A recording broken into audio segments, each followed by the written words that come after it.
ఏమున్నాయండి మామిడికాయ గుత్తులు గుత్తుల కింద కాసేసింది చెట్టు. ఇది బాగా కిందకు వచ్చిన కొమ్మ అండి. ఇది కిందకు వచ్చిన కొమ్మకి మామూలుగా కాయలేదు. చెట్టు చుట్టే భారీ చెట్టు. భారీ చెట్టు అని ఏంటి, 2 కొమ్మలు ఉన్నాయి చూడ, 2 కొమ్మలకే చూడు మరి.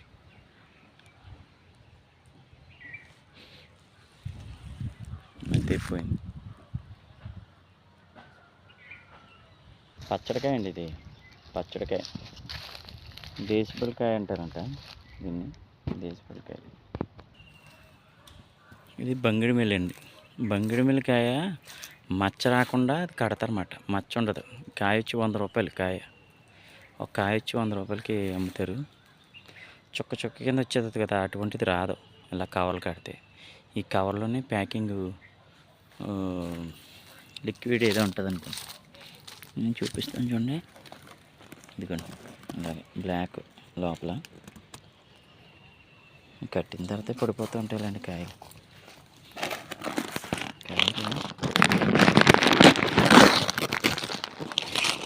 ఈ కాయ ఉన్నప్పుడే కట్టేస్తారు ఇలాగ.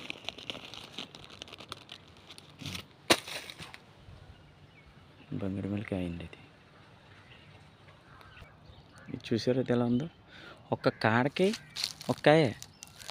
మరి ఇందాక ముందుగా చూపించింది గుత్తులు గుత్తుల కింద కాయ, కానీ కాడకి ఒక్క కాయ కాదు అది. ఈ కాయ పేరు మచ్చిపూరికాయ అంట, మచ్చిపూరికాయ అంటారంట దీన్ని.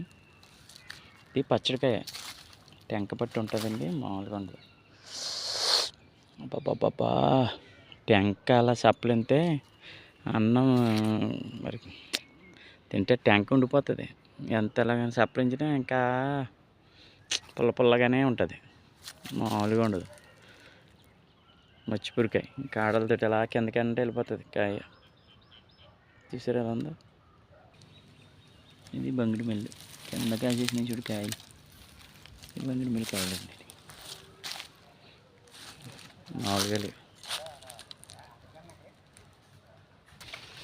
ఇది కొత్తపల్లి కొబ్బరి పచ్చడికే ప్లస్ ఈ కవర్లు కూడా కట్టారు. నాకు ఇప్పుడే తెలిసింది. కవర్లు కడితే ఈ పండుకాయ ఉంటే మాకు చాలా రుచి అంట, మెత్తిపోతుందంట.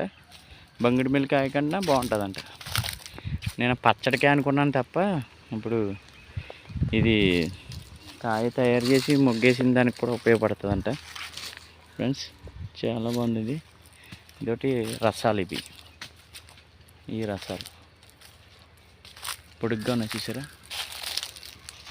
రసాలు. రసాలు కాయలు ఇక్కడ కవర్లే. ఇంకా ఫ్రెండ్స్ మొగల్తూరు రాజుగారి తోట కేసులో ఉన్నాం. Okay friends.